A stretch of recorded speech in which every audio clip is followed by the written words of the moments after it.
Petite vidéo aujourd'hui pour vous partager quelques astuces qui vont vous permettre de mieux gérer vos sources sur OBS Studio, car quand on commence à avoir plein de caméras, widgets et plein d'éléments pour votre habillage graphique, on se retrouve très vite dans le bazar et on ne sait plus comment gérer.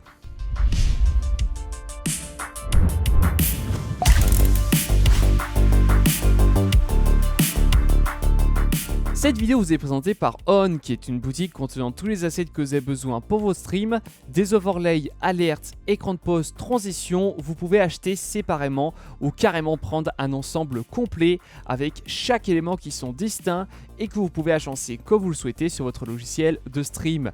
Le lien se trouve dans la description dont celui-ci soutient la chaîne, et si jamais vous avez la moindre question ou problème à me poser, je stream tous les week-ends sur ma chaîne Twitch, donc de plus, vous avez le lien de ma chaîne Twitch qui se trouve en dessous de la vidéo.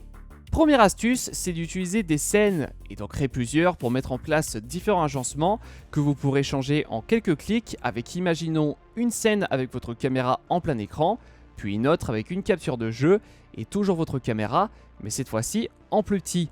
Je sais que cette astuce, elle est déjà connue quand même de quasi tout le monde, mais je vois toujours des débutants qui mettent tout dans une seule scène. Donc là, c'est sûr que ça devient très vite le bazar. Et donc voilà, n'oubliez pas que vous pouvez en créer plusieurs. Et aussi, très important, n'utilisez pas plusieurs captures de bureau et captures de jeu en simultané. Dans une scène, ne me mettez pas deux captures de bureau ou de captures de jeu, puisque ça va vous causer des conflits et vous créer des pertes de performance qui vont vous empêcher d'avoir un rendu fluide sur vos enregistrements ou alors diffusion en direct. La deuxième astuce peut aussi vous paraître bête, mais donnez des vrais noms à vos sources, où vous saurez tout de suite à quoi elles correspondent. Alors indiquez les noms de vos widgets, les modèles de vos caméras, si l'image est un arrière-plan, etc. Depuis quelques mises à jour, vous pouvez avoir aussi des icônes qui vous précisent le type de la source, mais aussi mettre en place un code couleur. C'est beaucoup mieux visuellement et on s'y retrouve plus facilement dans la liste. Donc si vous n'avez toujours pas mis à jour votre logiciel, je vous songe vivement de le faire, puisque vous ratez plein de nouvelles fonctionnalités qui peuvent vous être très pratiques et utiles. La quatrième astuce, c'est d'utiliser des scènes imbriquées. En quelque sorte, c'est utiliser une scène dans une scène, ou pour certains cas d'utilisation, ça peut vous être vachement pratique. Imaginons que vous souhaitez changer de caméra sur l'ensemble de vos scènes, cela est complètement possible et ça vous évite d'effectuer la manipulation pour l'ensemble de vos scènes où ça serait assez redondant. J'ai déjà réalisé une vidéo un peu plus en détail à ce sujet, donc si vous voulez en savoir plus, je vous mets le tuto juste en haut à droite de votre écran. La dernière astuce, et c'est celle qui m'a poussé le plus à réaliser cette vidéo, car rares sont les personnes qui sont au courant, mais vous pouvez utiliser du code HTML sur le nom de vos sources.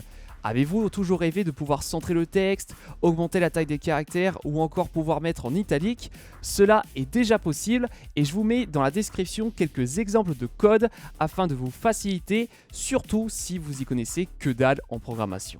Exemple, je veux avoir le nom de ma caméra en italique. Donc ici, vous pouvez constater que j'ai la ligne de code pour le texte en italique. Donc je vais la sélectionner, faire clic droit, copier.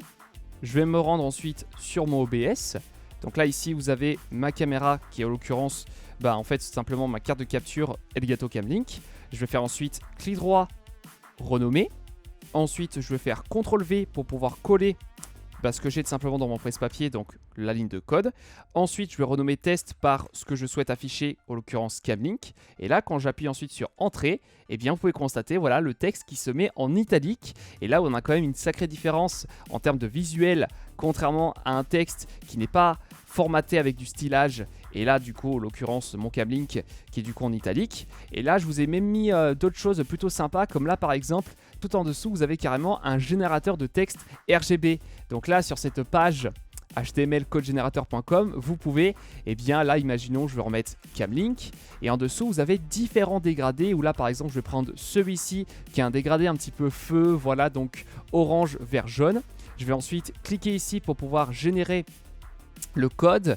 Alors vous pouvez régler la taille des caractères, mais ça va pas avoir d'importance sur OBS. Donc là je clique simplement sur Generate et là j'ai le code HTML qui est généré. Alors vous n'aurez pas besoin de prendre les lignes de code pré-classe, puisque en fait c'est pour que vous ayez du stylage CSS, mais on ne peut pas en mettre dans le nom de la source. Donc vous prenez juste les lignes de code qui correspondent à la balise span ici même. Vous faites ensuite clic droit, copier.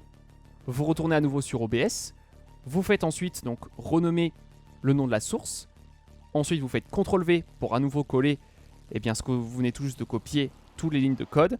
Vous faites ensuite Entrée. Et là, nous avons un magnifique dégradé pour mon Camlink. Et puis voilà, c'est super classe, ça ajoute 10 fois plus de possibilités que pouvoir ajouter simplement un petit code couleur en arrière-plan. Voilà, même là par exemple en rouge avec le dégradé, c'est super classe. Il n'y a rien à dire, franchement, ça ajoute des possibilités, le code HTML, vous ne pouvez pas savoir. Vous pouvez vous faire vraiment des choses super classe dans la liste des sources et mieux vous retrouver parmi les différentes sources que vous avez dans une même scène.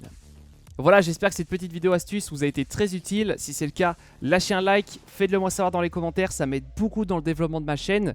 Et puis, pourquoi pas vous abonner, histoire d'apprendre davantage dans le streaming, l'informatique, mais aussi l'audiovisuel. Et vous avez aussi la possibilité de découvrir de nouveaux produits high-tech. Une fois de plus, je stream tous les week-ends sur ma chaîne Twitch, où vous avez le lien dans la description. Donc lâchez votre follow. Et puis de plus, en dessous de la vidéo, vous avez ma page Utip, où vous pouvez me soutenir gratuitement en regardant des publicités, ou alors carrément vous pouvez effectuer une donation, voilà, vous me soutenez de la manière que vous souhaitez. Sur ce, c'était Valentin Bram, on se retrouve très rapidement pour de nouveaux contenus. D'ici là, prenez soin de vous, à la prochaine, ciao ciao.